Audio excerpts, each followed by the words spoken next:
সকালবেলা ঘুমের থেকে উঠে আসে দেখি কি আমার আদরিটা চলে আইছে। এই আদরিটা কয়দিন ধরে আমার পাশ দিয়ে ঘুরঘুর করে। আমি তো আর কোনো পশু পাখি পুষি না, তো এই বিড়ালটার এত মায়া আমার প্রতি, দেহে আমার ভারী মায়া ঠাকছে। তাই সকালবেলা দেখো কতগুলো ভাত দিয়ে দুধ দিয়ে মাহাই দিছি, ভাবলাম যে ও একটু ভালো রে খাক।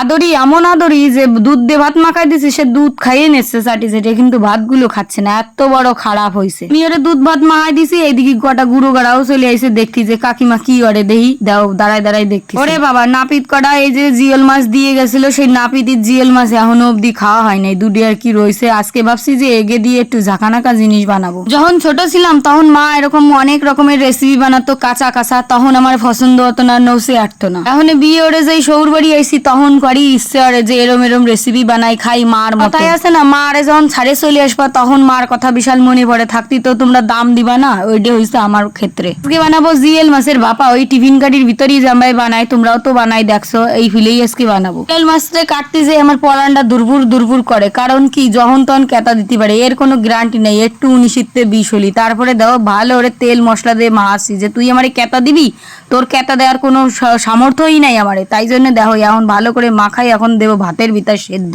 আমরা সত্যি মানুষ জাতিটা যে এতটা খারাপ, মাছ রে মাংসুরি কিভাবে কাটিয়ে কুটিয়ে খাইয়ে নি, দেখলেও মায়া লাগে, কিন্তু খাবোটা কি, নিরামিষ তো এক বেলাতে দুই বেলা নচে আটে না আমাকে। আবার আজকে কিন্তু মার মতো রেসিপি বানাচ্ছি, জানি না কেমন হবে। আর এই বিড়ালের আদরি দেহ কি সুন্দর লেজ নাড়ায় আর আমার সাথে কথা কয়। আমি ওর সাথে হাত নাড়াই নাড়াই বহুত কথা করছি যে তোরে এত কষ্ট করে সুন্দর করে ভাত গুছাই টুছাই দিলাম, তুই দুধগুলো চাটি চাটি খাইয়ে চলে গেলি, আবার আইসিস আমার ধারে। কটা চ্যাং মাছও ছিল, সেই চ্যাং মাছ দিয়ে রান্ধে ফেলাইছিস থানকনি পাতা, আর রান্না টান্না হয়ে গেছে। দেখো সবকিছু এনে বাড়িয়ে বুড়িয়ে নেবো, খাবো। সকালবেলা এরকম টেস্টি টেস্টি খাবার পালি আর জানি না আজকে আবার বর আমারে কি কবে না। বরের তো সবকিছু আমার খুদ ধরতে পারলি বাঁচে যায়। গরমে যদি উনুনের পারে বসাই দেওয়া হতো তাহলে ঠিক হতো। বিটা মানুষরা তো এরকম হবে, কয়ে লাভ নাই। চলো আজকে ওরে খাতি দিয়ে দেই, প্রথমে থানকনি পাতা দিয়ে দেই। কি ওরে আমার তো ভালোই লাগে, ওর কেমন লাগে সেটাই দেই। প্রথম তো 2 গাল নিলো, নিয়ে তো ভালোই রিয়াকশন দিলো, মনে হয় ভালোই হবে না। তারপরে দেখলাম সত্যি তাই তো দেখছে। সকালবেলা আজকে আর মাইন্ড আমাকে ধরে আসে নাই, পিসিমণি আইসে যে পিসিমণি ধরে বসে বসে খাইছে। আমি কলাম কত আয় যে আয়, কত সুন্দর মাছ রাঁধছি দেখ, পেট ভর্তি ডিম। বিটাটারে দিলাম, কলাম দেখো মাইডা থাকলি কত ভালো হতো, ও একটু খাতি পারতো, ও তো আসলো না। এত করে ডাকলাম তাও আসলো না। ওরে বাবা, মাত্রারে ভালো ওরে ঝোলের সাথে মাহাইছি, নেওয়ার পরে এক গাল মুখে দেওয়াতে দেখলাম ব্লাস্ট করলো। এত টেস্ট হয়েছে কি কব, মা আরে ফেল করে দিছি। মা আর কি রান্ধে, আমি আবার 2 কোয়া রসুন দিত, ফ্লেভারটা বাড়ি সুন্দর। আমার দ্বারা এত ভালো লাগছে। আমার বিটা আবার তখনই কয়ে সারছে যে তুমি এই সব জিনিস না রান্ধে যদি একটু কলা দিয়ে কিংবা উচ্ছে দিয়ে রান্ধতে, তাতে আরো বেশি শান্তি রে খাতাম। এই কথা শুনে আরো মাথাটা গরম হয়ে গেছে। কি কব, বিটারে যতই যত্ন করে খাওয়াই না কেন, বিটা কিন্তু সেই হাবিজাবি কথা কবেই আমার মনটা খারাপ করবে। খারাপ হয়েছে সেটা বলে নাই, বলছে এই মাছগুলো তুমি ওই ফিলে রান্ধতে পারতে, মশলা দিয়ে তো যে কোনো মাছই রান্ধে খাওয়া যায়, এই না রান্ধে তো ইয়েও তো বিটি মানুষের কাজ, বুঝতেই পারছো। খাওয়া দাওয়া শেষ, এখনে দাও এত ডিক বাসন নিয়ে বসবো, খাওয়ার পরে আর শান্তি নাই। এই যে মাঝে যে গুছাই টুসাই নিলাম, এখনে যাব ওই ঘরে, কি আর করবো বুঝেও পারতিস না। মাইয়েটা তো আসলো না সকালের তে। বিটাটা দেখো আবার নিজের চ্যানেল খুলে বসে রয়েছে, একটাও সাবস্ক্রাইবার হয় নাই। হাত জোর করে ক্ষমা চাচ্ছে ঠাকুরের দ্বারে, ঠাকুর একটা দাও একটা দাও। আমি ভাবলাম নাও, তাই আমি তোমারে দিচ্ছি। দেওয়ার পরে ওরে বাবা, প্রথমে দেওয়াতে এত খুশি হয়েছে, তারপরে আবারও আনসাবস্ক্রাইব করে দিছি। কেমন ঠেয়ে দেখ, তারপরে আবারও দিছি।